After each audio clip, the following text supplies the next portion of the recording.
My name is Louis Tonsmeyer Sr., and it's my privilege to be here to interview Guy Parmenter as we make a recording for future history of Bartow County and for people who want to look these things up. And the person that I'll be interviewing today is Guy Parmenter, and he is very much interested in the history of Bartow County, has done a great deal to help us preserve it. So we'll start our conversation with that. So Guy, tell us first how you got interested in historical preservation.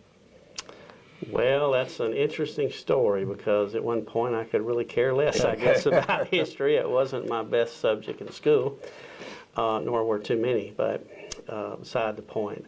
Mildred Pierce, who worked for my father for many, many years, she was a member of the Etowah Valley Historical Society. And she had been telling me about it and trying to get me to come to meetings. She said, we need more younger people. That was the only thing that was going to save the society in the long run, is to have more youth.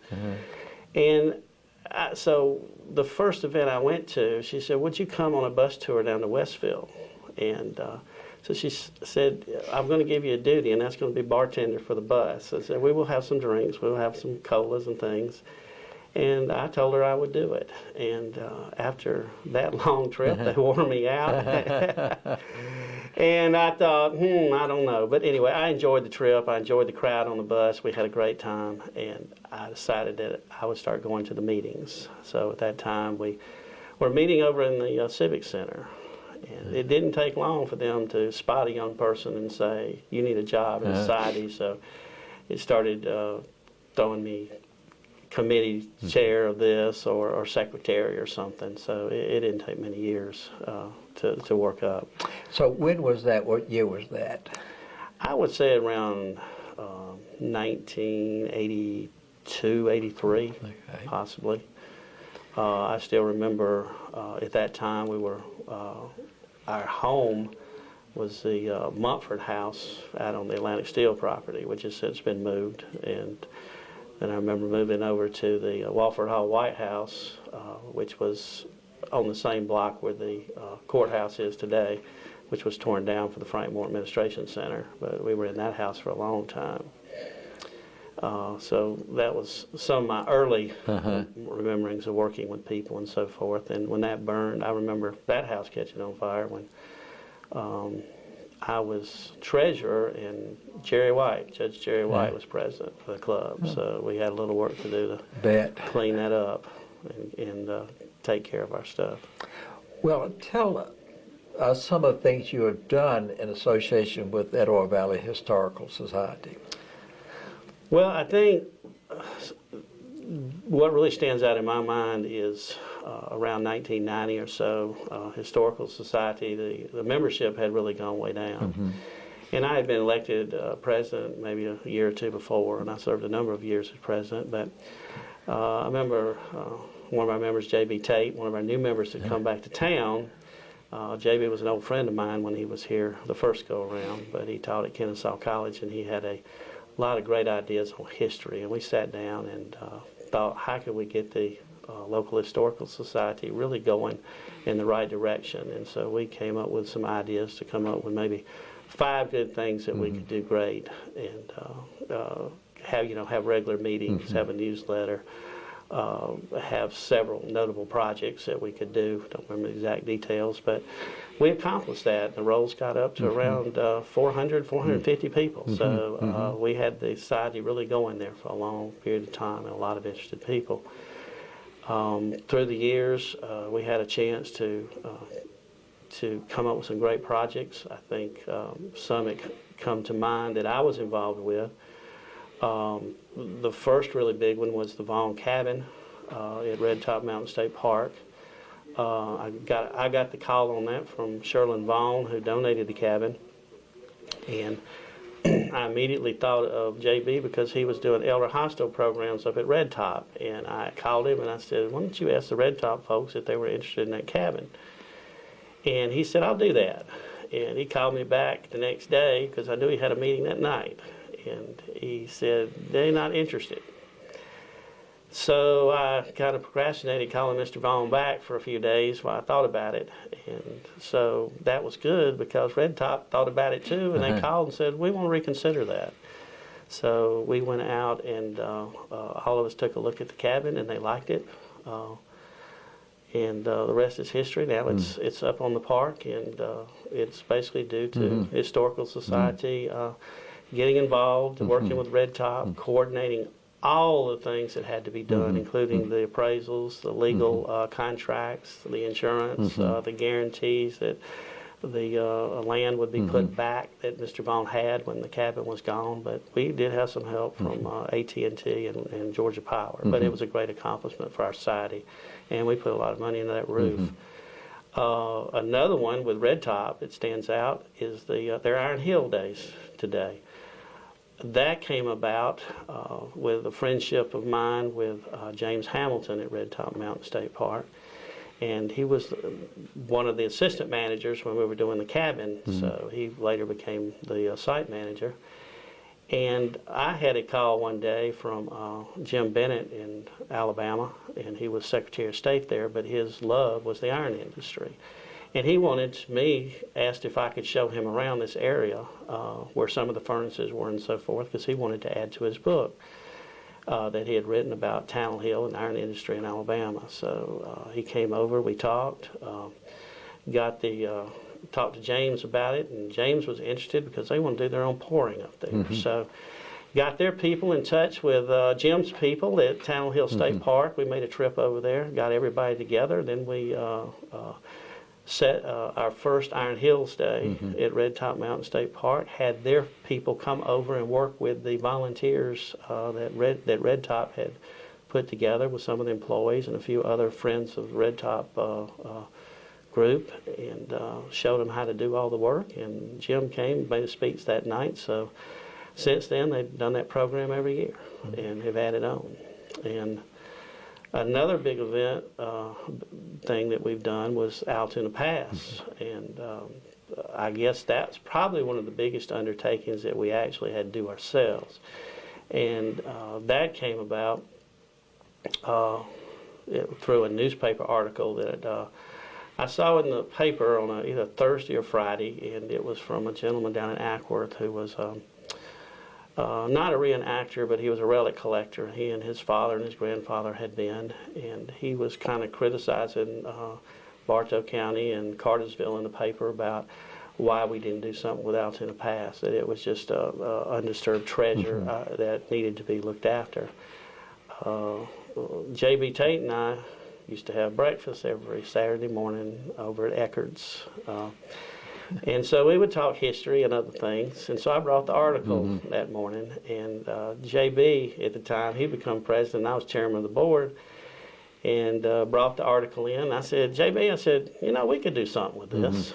And he said, well, yeah. So I said, let me take this to David Gravenstetter, who was in the Rotary Club, and he was the core site manager. And he said, go for it. He said, you'll have to clear it with the commissioner, you'll need to clear it with the sheriff, because the area was closed down because of a lot of problems down there.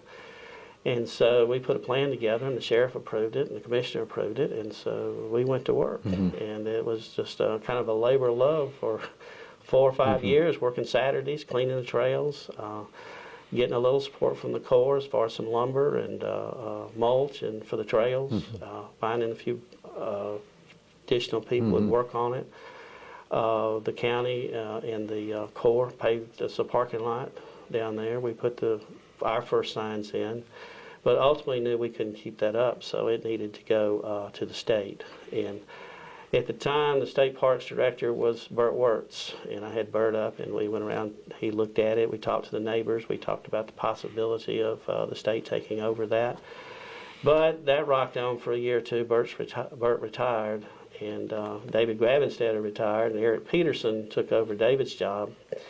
And I lobbied Eric. He was in our Rotary Club for a short period of time, and I lobbied him to see if he could work a deal with the state to take it, because the Corps said if we walked away, basically it would just stay as it was. So, but they wouldn't let it grow back up, but it would stay just a roadside park. So Eric called me one day and he said, Guy, said, I've been transferred to Oregon, and said, but I'm going to give you your one last request. I'm going to give you a gift. Said, I've called a meeting of state people and my staff at the country club. We're going to have a meeting somewhere at the country club. Of course, I got the bill for it. And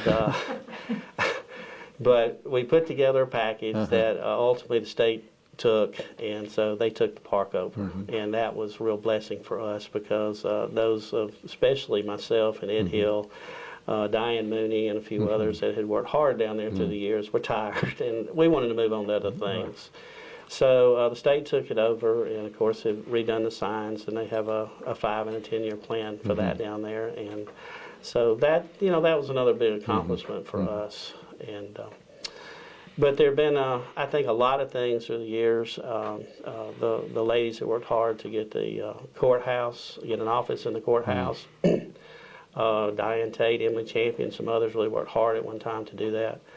And that's been a real feather, I think, in the society's cap, to have a site like that and a nice library and other, other tools to research with, and a lot of volunteers that would help us. But those are some, I think, some of the big things that we've done. I know one time we also did some work with Channel 4 when we still had a TV station here, which was great, and did some Crossroads series on some of the history. I wish we could do that again, and hopefully we get a great website up and maybe some paying customers. We could put some videos on and make some money. I don't know, but those are some of the things that stand out in my mind right now. I know there's a lot of others. I will mention one, I think, event that I know I was involved in that happened when we had the sesquicentennial of Cartersville. David Archer was the chairman of that for the city, and he had asked me if I would serve on that, and had given me and Darla McAfee the assignment of having some type of event on the square, like a dance or a barbecue or something like that. Closer that time came, I didn't like that idea at all. That just was not me. And I had got up one morning and had some of my greatest thoughts in the shower, but this one came to me about using the old the courthouse where the Bartow History Center is today. It was in a bad state of repair at the time, but having some type of exhibit or for one day of all the old businesses in the community to come together and let people see the way it was at one time. And I called Darla and I said, try this on for size before I throw this one back at David. She loved it. And she named it Business Back Then. And so David said, sure, go for it. So we did, and got researched about 35 or 40 businesses that were 50 years older, and got them to pay for the expense of it too. Everybody chipped in $200, $250, and we paid for the whole thing. But it was a great time having all those in the old courthouse, and had a lot of the period foods and things to give away, and hot dogs from the four-way and from Ross's, and popcorn and cotton candy machines and every other old candy we could think of, including moon pies. But that was a great day too. Now, but you meant about the old courthouse. You meant that was an event in the old courthouse. Old courthouse, the 1873, as I know it, knew it, but I think they backed it up even farther now to maybe have laid the first brick in 67 or 68. I can't remember right now. But those are some of the big things that really just stand out to me. I remember that event. That was really wonderful, interesting, and just brought back a lot of memories for all of us. I think it did. It was great. It was a great day, and I think people would like to see it stay open for 2 or 3 or 4 days, but one afternoon, and that was it, and thank goodness the weather was good. I want to describe a little bit of that, what's available at Altoona Pass, because I know you've done a lot down there. Well, Altoona Pass, I think if you go down there on a Saturday morning, we have a lot of regulars on Saturday morning, and it's a lot of the hikers and the joggers and so forth. They live in the neighborhood or live nearby. They bring their dogs to walk the trails. You probably have all total a couple of miles, 2.5 miles of trails and so forth. It's relatively easy walking. The good thing is we have signs. We had the original signs that the Historical Society had put in were replaced by new signs by Red Top Mountain State Park. We basically were involved. Myself, Diane Mooney, and Ed Hill were on advisory committee to Red Top, and Ed passed recently, unfortunately, but Diane and I are still on the committee to work with them and tell them what we need down there and so forth, even though we're not doing the work. Yeah. But they spent the money. We redid all the signs and added photographs and more history, but basically took the nucleus of the old signs. And of course, the historian Bill Scaife rented a house there at the pass at one time. He passed away several years ago, but he was generous enough some 15 years ago to write the history of the Battle of Altoona Pass and allow us to co-publish it with him. And since that time, we've maintained the rights to continue printing that book. His wife is still living there now. He was an architect in Atlanta, and when he retired, he just wanted to live on Altoona Pass because his grandfather had fought in that battle or had been there as a physician. And so that was really a great help to us with all Bill's influence and his writings and so forth to be able to write those signs and also to somewhat plagiarize some of the stuff he had, which he said, help yourself. So the new signs are fantastic. We've got some directional signs that are being replaced. Those will probably, hopefully, be in the ground within the next 4 to 8 weeks. And a lot of the old ones have been stolen. I don't know why. I don't know why anybody want to take them home. But the long-term plans for it, the battlefield itself, we'll say, is about 360, 70 acres. That's what is leased from the Corps by Red Top. They added that to their existing lease with the rest of their holdings. And but what we need, I think, in the long run is we're going to have a bigger parking lot down there, and that takes land. I don't know where that's going to come from one day. The old house that Diane Mooney owns and so forth would be a great asset to that. And I've talked to Diane at will, so this is nothing I'm going to say today that she doesn't know already. I have pushed her for years to try to do what Henry Tumlin did one time. Sell the Etowah Indian mounds and start your own gift shop or museum and make yourself a job for the state. And I wish he would do something like that because the house would be open to the public then at all times. And nowhere in the country can you find another battlefield as compact as Altoona Pass with a historic house that served as a hospital there with trenches built by federal forces, trench works, forts, the old railroad cut built for the Western Atlantic Railroad, which at one time the Great Locomotive Chase went right through there. You can't find that anywhere else. You throw in the fact that the hymn "Hold the Fort" by Peter Blitz, I believe, was written out of Chicago after the battle to memorialize that battle. And basically, the Henry repeating rifle, the old lever action rifle built by Henry, was actually got hit. It's great reputation with the 7th Illinois at the Battle of Altoona Pass. And go to their website, and they talk highly of that particular battle. And it's just so much history there at that site.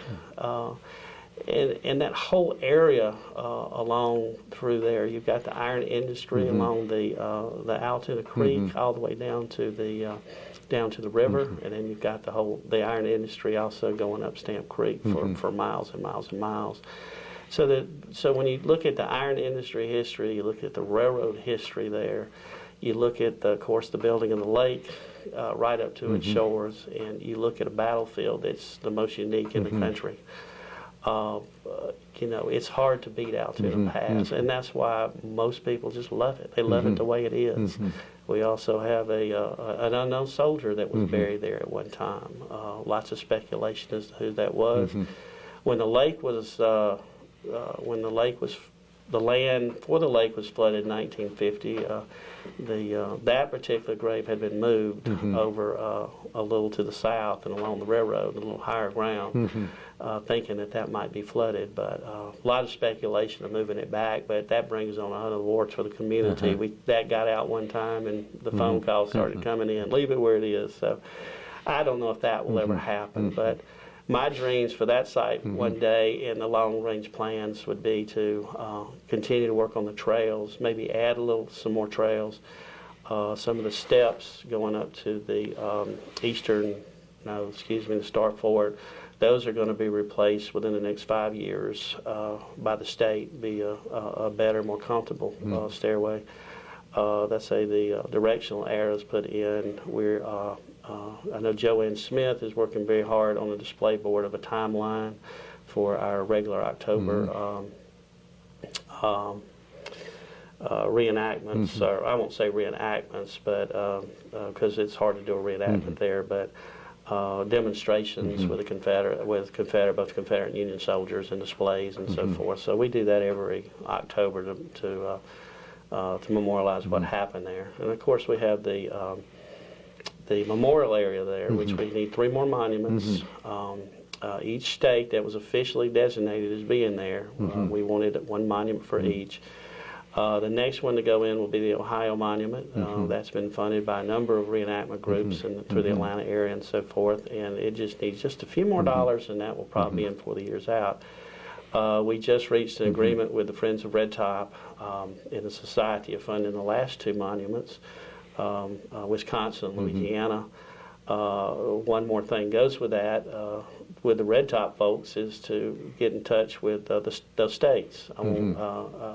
I asked them if they could say Joanne and I discussed this one because she's really taken over where Ed Hill left off at Altoona Pass, but to basically get more state participation in the monument process. I would love for them to furnish the 21-gun salute from their National Guard. I would love to have the governor's proclamation on each one. I would love to have a public official from each state come and do the talk on the soldiers that fought there. And so that would, I think, really add a lot more to what we want to do there. And we'll do those 2 monuments in 2014 because 2014 will be the 150th anniversary of the Battle of Altoona Pass. And so we have a number of events being planned for that. Those are 2. Hopefully we can do a night tour that year, and I think a candlelight tour across that pass would really be unique at night. And if we could really get our act together and get a lot of reenactors that could do first-person interpretations and so forth, we could really have fun with that, and I think everybody would love it. So, did that answer your question? Yeah, it did. Right. And one of the things that's been interesting to me is that people from the northern states are also interested in the Civil War and reenactments, and I think that it's not just a southern thing. It's not. And Wisconsin, for instance, that was one of the things that I talked to Daniel Huron, their site manager at Red Top. I said, Wisconsin has got to be looking for something for their 150th anniversary too. Fighting didn't occur on their soil, but their troops died down here. They died all across Virginia, probably across the West and the South. And I would think they would jump in the chance to do something here if we asked them this far in advance and to participate and really be involved, because I think that adds a lot. I mean, what our reenactors groups have done across Georgia and in other states, because don't get me wrong, the person who led the charge with the Texas monument was from Texas, the Iowan was from Iowa, and he's become a member of our group, and he's pushed for a couple of monuments. All these are big, either Civil War buffs that are involved with either the Sons of the Confederacy or the Sons of Union Veterans, along with their wives, usually involved in the same type groups, and they have really pushed to get these monuments up, and most of them had relatives that fought at the Battle of Altoona Pass, and since Altoona was one of those later battles, I've found, and the only thing that makes sense to me, there's a lot of letters out there that have turned up or that we've read about, a lot of first-person letters from a lot of the troops that were there. Some of them had died, but they got passed on. But I think a lot of them have been preserved more because that battle was October 1864. Of course, the war was over in April of 1865.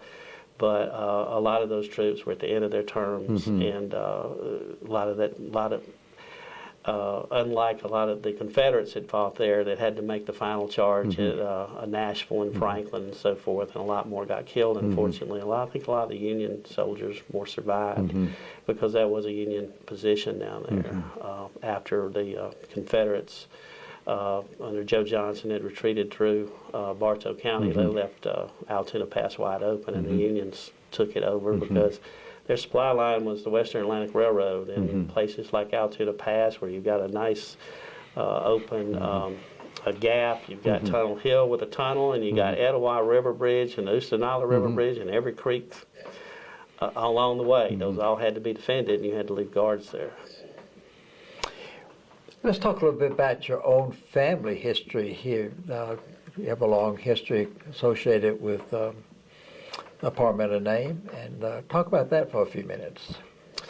Well, if we're going to go way back, my grandparents on my mother's side, Leon Scott and Vivian Scott, they came here early. He was from Etowah, Georgia, and she was from Cornelia, Georgia. Leon worked a number of jobs, a lot with the highway department. He did some work with the prison system for the state.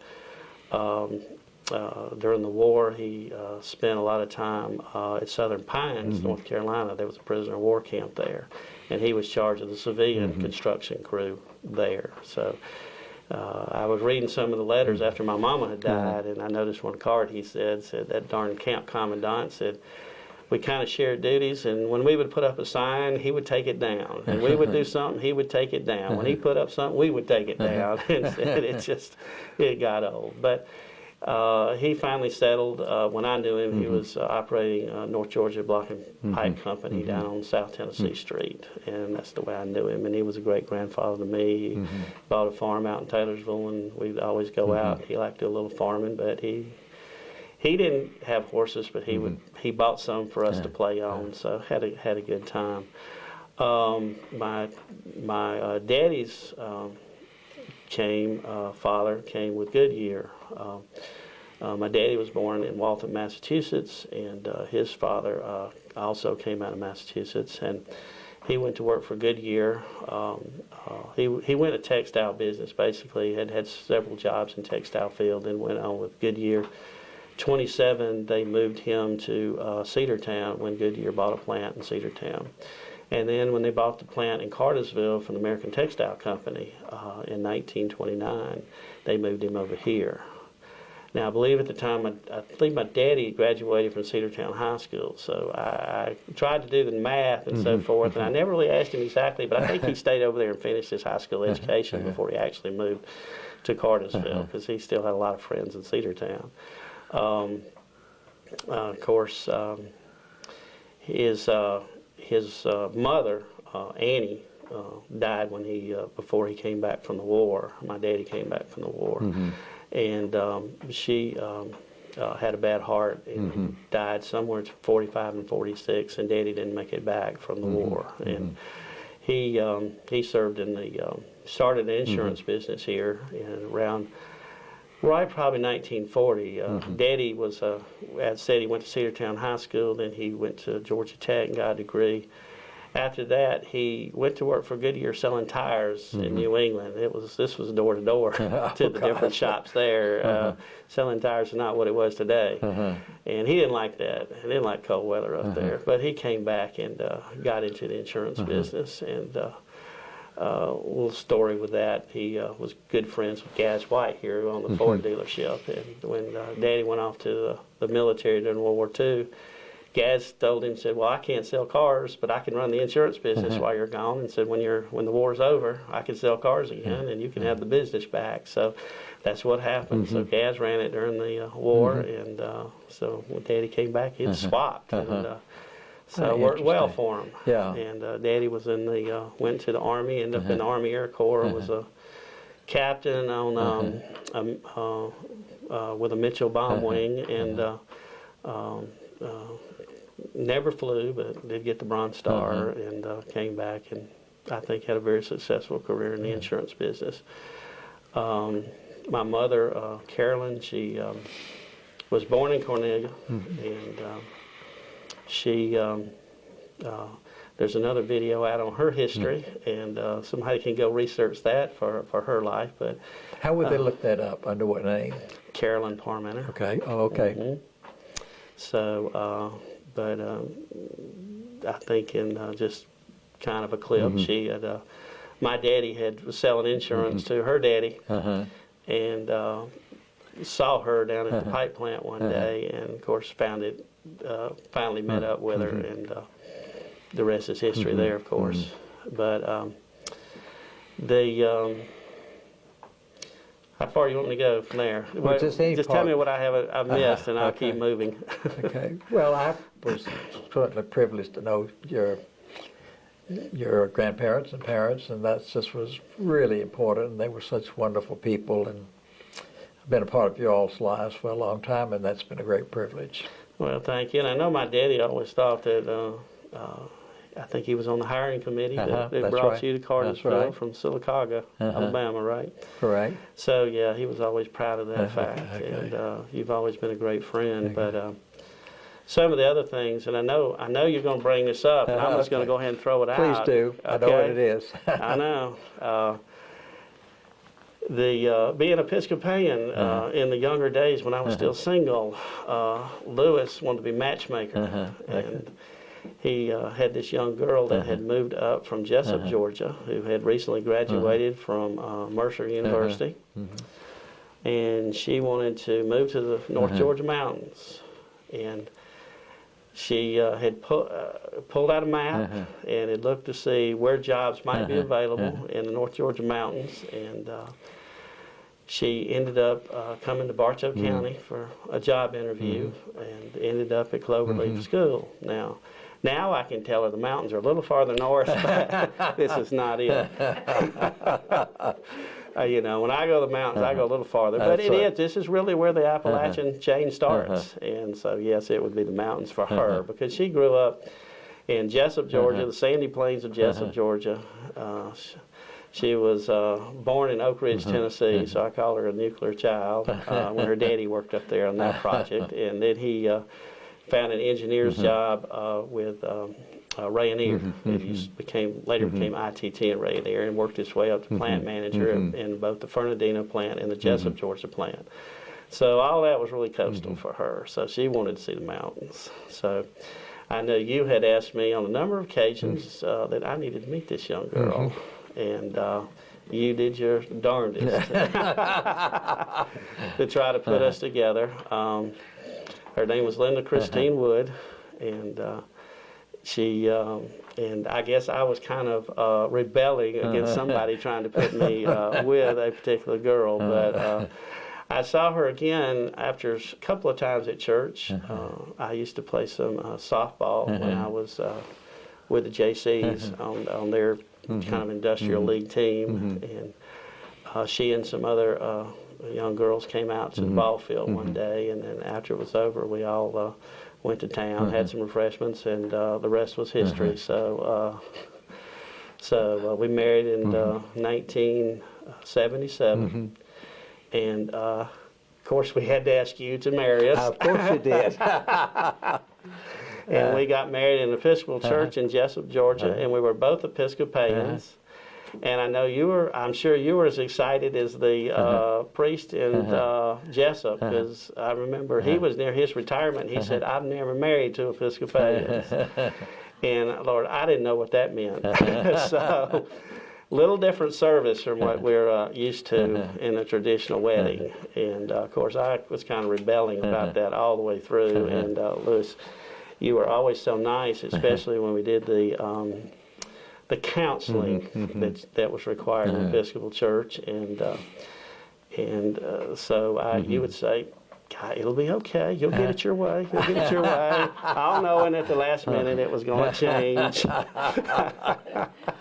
But we used to have. Remember, we had fun in those sessions, and I'll leave it at that. But great wedding in Jessup, Georgia, and So then as the years moved on, we did stay in Cartersville. And of course, I was a graduate of all the Cartersville schools from Miss Mary Lou's kindergarten and the Cherokee Avenue Primary School, first class in the new 6th grade building, which has since been torn down over the Cherokee Avenue property. I went to junior high at the old high school for 7th and 8th grade. I did do, between my 8th and 9th grade, I went to Macaulay School in Chattanooga and took English and math. I think at that time, Mama thought, well, maybe I need to go to a private school. Maybe I'd work harder. I don't know. Anyway, I didn't do that much good there. But then I came back, went to Cartersville High School, and graduated Cartersville High School. I will have to put in a plug for Miss Dickey because she was probably my best teacher ever. She was the hardest teacher I ever had. But when I was going to graduate, she came in, and I don't mind telling this story, that she said, Guy, said, you're not going to graduate if you don't get your math scores up. And said, from now on, I want you in my class for like Monday, Tuesday, Wednesday, and Thursday from when the school bell rings to 4 o'clock. And you can be off on Friday. And so I did that for about 8 weeks or 9 weeks, 10 weeks. And she stayed on me, and I won't even call the names of some of the others who's who in Cartersville that were in the class with me, but I aced that class. And she came up to me at graduation line, couldn't have been prouder, and I was of her, and it really made math in college easier. But she was that one teacher who pulled you aside and said, this is what you're going to do, and get out of here. So then I went on to North Georgia College. Of course, there was a war on at the time, and I had some friends up there and had all intentions of going into the military. The war was getting over by the time I had to make a full commitment, but I did take my 4 years of ROTC up there. I enjoyed that. I think everybody should be an ROTC at one time and learn what the military is about, especially in this day where you got to vote, because we do a lot with our military in this country. And Daddy asked me if I wanted to come back to work for him, and asked me to, and I did. And of course Scott was there, my brother. And so we worked together for a long time. It took a while to get used to working with your brother. I know. But that's true of any brothers. It is. I mean, there were a number of them. The night, I remember my Fred and John Knight in town. I used to talk to them and say, how do y'all get through this? You know? But Scott and I worked it out over all these years, and we do fine now. And it's just a different experience. And but it's been 38 years now in the insurance business. So I wish I could retire, but I'm going to go a few more years. But also, let me add in the kids. We did have 3 children.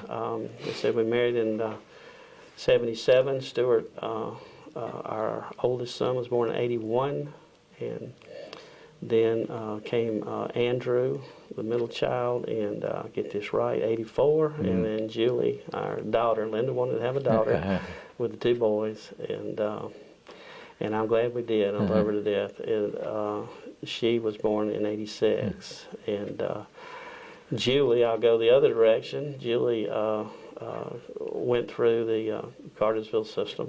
I think she had 1 year at Woodland High School. And then she went on to College of Charleston is where she wanted. She went to College of Charleston for a year. Then she decided she wanted to be a nurse.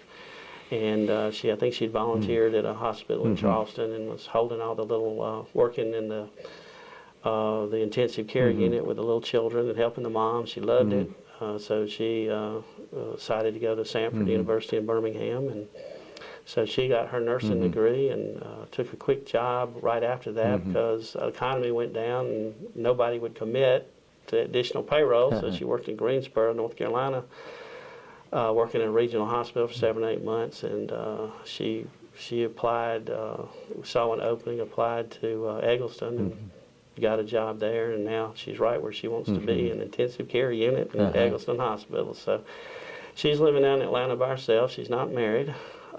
The middle child, Andrew, he graduated from Woodland High School. Didn't really want to go to college, but He's done a number of things. Now he's selling guns for Cherokee Gun and Pawn, and he's done some bail recovery work for a couple of years. He tried the insurance business for a couple of years. Worked in a pharmacy for a couple of years. So he's done a lot of things. And Andrew's our reader. He's one of those that's has a real sharp mind, remembers everything he reads, almost like a photo memory. And he's going to do well, really well one day, I can really assure you. And then there's Stuart, our oldest. Of course, he went through Cartersville High School and was, I call him the first round draft choice of the Silicon Valley. So at the time he was taken by Netscape, and then ended up with AOL, and he's been with basically Oracle, but most of the years in the Valley have been with Mozilla Firefox, and now he's kind of their product development director. He's been through worked in about every area, and now he's working on his newest product, which he calls Director of Pancake, which is really reinventing the internet, and that's his job right now. So very proud of them all, and they've all been very successful in their own ways. And only one I have local, that was Andrew, and I hope we always will keep one nearby, because I tell you, as you get older, you need one to come help you now. I know, I agree. Well, of course, I know a lot of that history, but it's great to share that with some other folks.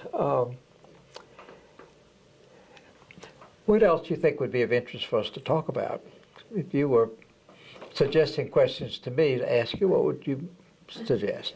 Well, I can miss some of the other things that I've done in the community. Okay. We touched on the Historical Society. Rotary Club's a big thing for me. I've been in the Cartersville Rotary Club since 1986 or 87.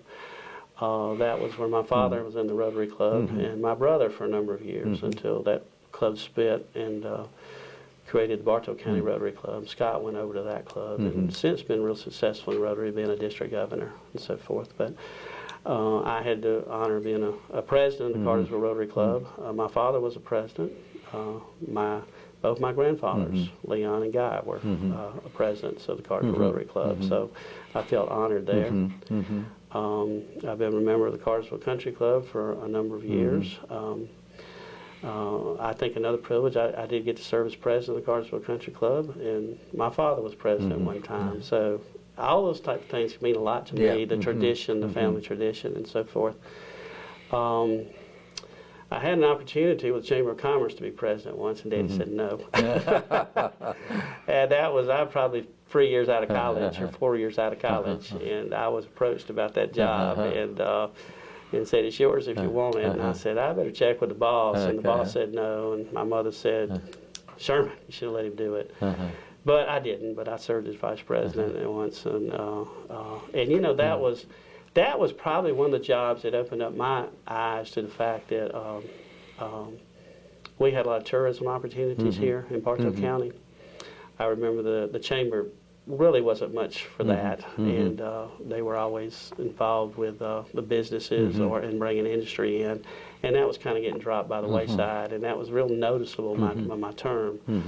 One of the things we did, and I remember I appointed Morgan Aiken as the chairman of this, but worked right with him and his wife, and Linda worked with me.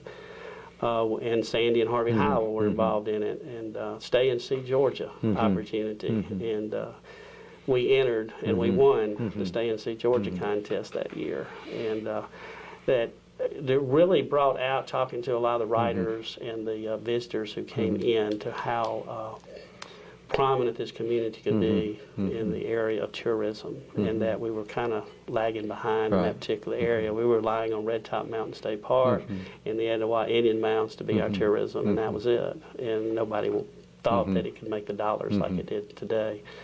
And looking back, if it hadn't been for things like I give the booth to tell us the work that's been done with the Grand Theater, the Etowah Valley Historical Society, and other groups around the county pushing historical preservation, we wouldn't have a lot of what we have today. And with that economic downturn we saw in '08, I think downtown could have dried up very easily. And I think all these different things really came together over a period of time. But I was involved also with the JCs when I first got out of college. I did serve as president 1 year of that, and I did that probably for about 8 or 9 years. And a small stint in the Elks Club, and did serve. I never really got too involved with some of the state insurance associations. I've always been a member of the Independent Insurance Agents of Georgia. I did serve on their board 1 year, and was president of the Coosa Valley Agents Association that same year. But I probably have, as I say, put most of my efforts into the Etowah Valley Historical Society and trying to protect and make people aware of what we have today. And that's probably my life here. Well, I can appreciate that, because we let a lot of stuff get away, allowed buildings to be torn down and other things abandoned that we wish now we had. And you stepped up just at the time when we might have continued down that path of not appreciating what it is that we had that others would enjoy too. We had a lot of, I was fortunate when I came in the society to be able to work with some of the pioneers, so to say, of the history here. If Louis C. Conyers hadn't written the book about the history of Bartow County, that was only one of just a handful of books about this county at the time. I mean, when I came in the society, I remember Jimmy Davis asking me one day to make a presentation. Said, would you make the presentation for me? And I was going to give away this book. Of course, I asked what it was. I was not familiar with the resources that we had here. When I started looking into it, the Red Book that she wrote back in the 30s, paid for by the state, and maybe 2 or 3 other little pamphlets that had come out on some of the schools and other things. It was nothing. And there was no way to really go and research. And so that's kind of a catalyst in my mind. But I got to work, I got to know Lucy Conyers. I got to know Emmy Nelson, who was a big worker in the preservation efforts of Harley and the Etowah Valley. Jimmy Davis, Miss Gaines, just a number of people. Jerry White, I can still remember all the stories of Fred Knight telling about the history of Bartow County. There were just a number of those folks that are not here anymore. I didn't mention I was thrilled to get the Historical Society Award for Lifetime Achievement 1 year, being one of those. I was really honored to be in the group of people that had gotten it before.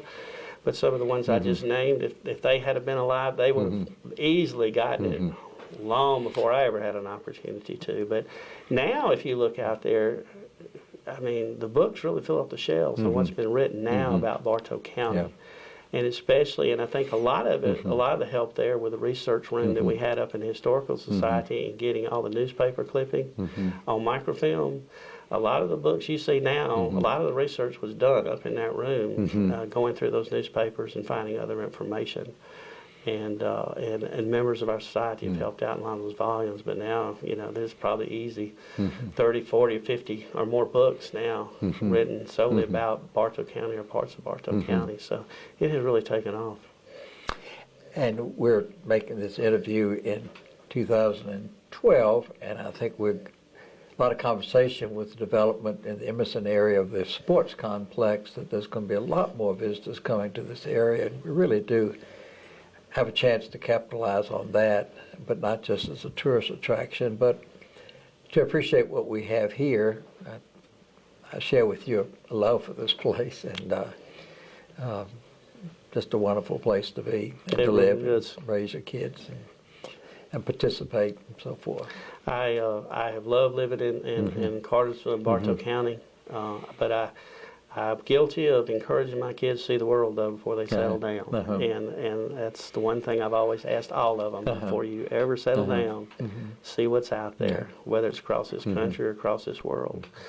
And then make the decision whether you want to live in a town like Cartersville or somewhere else. But you owe it to yourself.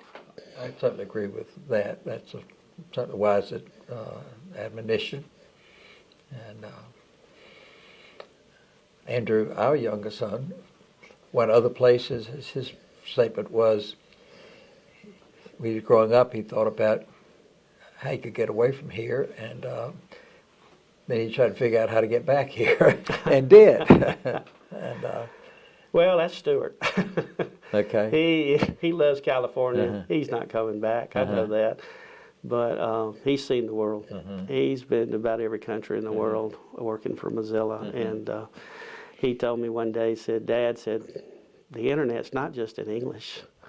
We've got people all over the world. And somebody's got to go talk with them and tell them what we're doing and share ideas. And I volunteer to do that. I'm still single. I can do it. And 40, 50,000 miles a year is nothing for him. Oh, my goodness. And, but he's done a lot of speaking to small groups as well as large groups in China, Japan, Europe, New Zealand. I'm, proud that he's taken this opportunity. Julie, she'll catch a ride anytime somebody's headed out. Yeah. She likes to see the country, and she's been overseas. I've never been across the Atlantic. I've been to Hawaii and out to Midway and in the Pacific, but I've never crossed, and I don't know if Linda and I ever will. It would really be fun to go back to the church's roots and take one of those tours of England, Scotland, Wales, and so forth. But that was something we would like to do one day. But other than that, I don't know. I'm not as adventurous. There's so much to see here in the state of Georgia and in the United States that I've never seen that I want to see. I'm content here, but I do encourage the kids to go everywhere. What would you see in the future, some areas that we really need to work on to take advantage of the history that's here, but we need to either learn how to share it better or to make sure it still remains among us?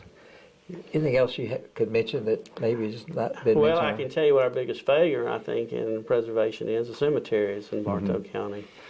There's got to be at least 200 cemeteries in this county. Some of them are only one person buried in, and two. Historically, people were buried on the farm.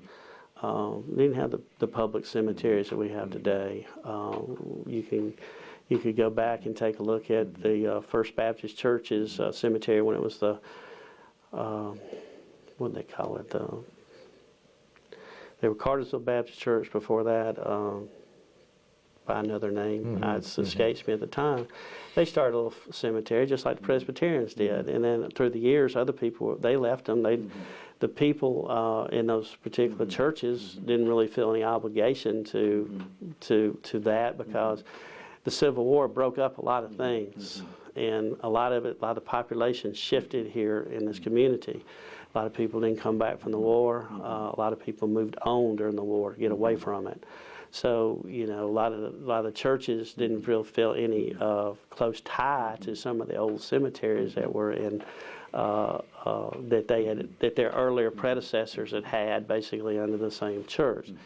But that's just two or three. But a lot of these, a lot of the farms have been abandoned. A lot of these cemeteries are just on the side of the road in places, and what do you do? I mean, Society's looked at the Friendship Cemetery on 293, but it's expensive, and a lot of people have come to town, and I guarantee you Clarence Brown, our county commissioner, could tell you he's got an earful from a lot of people saying, I go to visit this cemetery, I find it's in bad shape, why can't you do something? Well, shame on them because they don't leave any money. They want somebody else to do it, and that's the problem. And everybody wants somebody else to take care of it.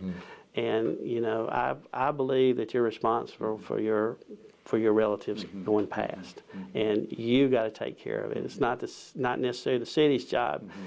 I'm glad they do take care of Oak Hill. That was a major controversy back at the turn of the century, in the 1890s and early 1900s, because of the big cemetery around across from Rose Lawn, where the Baptist Church used to be, and that whole hill was a cemetery.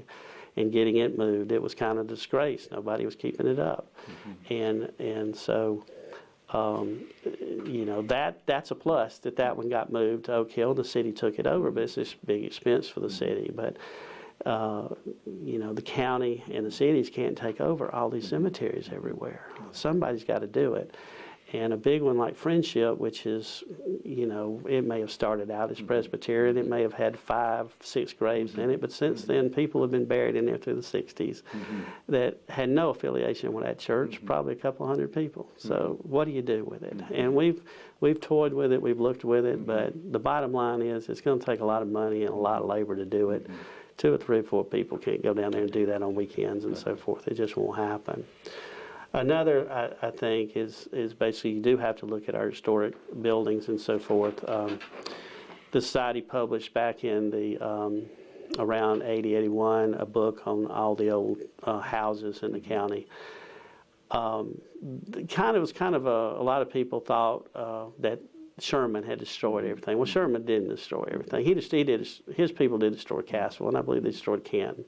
But they didn't just go burning houses all through this particular area. Usually where they did that, there was some crime against Union humanity that caused them to do something like that, like in South Columbia, South Carolina, where the war started, and you know, they were really out for that. But a lot of the houses along the river and in Cartersville, I mean, there's probably 110, 15 structures in that book in 81. Through research, I know probably another 40 or 50 had burned from kitchen fires that were there before the war, that were in and around Cartersville. And so, you know, a lot of those have just gone, but we've lost a lot of those houses since then. Seems like we lose one a year for something. It's either gets abandoned and it's torn down, or somebody finds a better use for it. And unfortunately, we can't save everything. It is a money issue nowadays. It's very expensive to maintain a lot of the houses. But right now, we kind of got a moratorium on the construction here in Bartow County in Cartersville. It's kind of one of those things you kind of need to reflect back. Where are we going? We've got this great opportunity now to stop and take a look at where we're going. Before, I think we had done that, but it was kind of getting out of hand, in my opinion, the construction. The money spoke. If you had the money, you could usually get things built where you wanted to have them built. If you couldn't get the permission locally, the state, you got friends at the state, they would override the locals and it would get done. And I think it's just really a great time to go back and reassess what we've done here now that this little hall is in place. If you've served on and still serve on the city council, you should be honored for that. But you know what I mean. It's just a push to build everywhere. And a beautiful city like Cartersville, a lot of the great places, unless you expand the city limits, have already been built on. We have hundreds of acres of swampland, basically, or what I call floodplain around here. It should never be built on. And it should be like it is. I mean, I always enjoyed, Dave, just being able to go 5 minutes out in the country and see a cow, and that day's pretty well gone. Can't do it anymore. But I think one of the learnings is that when people in large measure are asking for the city to designate areas as historic districts. They are. They see the advantage. It's not just to restrict what people can do with their own property. The experience has been property values have gone up when the neighborhood has increased in its appeal, and a lot of it has been by making a historic district. And that mentality of wanting to live in the new subdivision changed somewhere in the 90s. People then came into town and they wanted to live in the old sections of Cartersville and fix those houses up. Whereas before they want to go into places like, well, when Conyers was one of the biggest subdivisions we had in Cartersville a long time, then Waterford and so forth, they would move out in that direction. But now we've seen it in those historic ditches, a great opportunity to preserve Cartersville. I wish we could do more of that in the county too. And but again, I know you have worked very hard with Diane Tate on that and others, and to make sure. I live in one of those historic districts, and I'm very thankful for it. And I usually just did some remodeling, and I had to go through those hoops too. And I don't mind doing that because I have seen situations, even in downtown Cartersville, where you got nice buildings and somebody puts up a really bad one. It really takes your value down. And you don't want your neighbors to take your values. You don't want to dislike your neighbors. But I think people really come into Cartersville and really like what we have here. They really like the facilities here. And we've come a long way. And as I say, just to reiterate it, now perfect time to just kind of revamp, stop, take a look at what we've done before it starts. And again, maybe it may be 4 or 5 years from now, but it will start again eventually. And it's not so much you prohibit people from doing things or making people do things, but holding on to and preserving the past and making that, one of the features of this place. If people begin to see the value of it, and I think, your interest in mine and others helps that to happen, and hope it will continue. And I'll work on my part. Well, I'll do mine too. I still have a few years left. Okay, all right. Well, Guy, can you think of anything else that you wish you had a chance to say? No. I'd probably say something else, not get in trouble. So maybe I better stop it right here. Okay. Well, thanks so much, and I really enjoyed it. You and I have been wonderful friends, and I appreciate our long friendship and relationship, but I also appreciate your contribution to the life of this community. This was a chance to talk about both, and I thank you. I appreciate it. My great pleasure.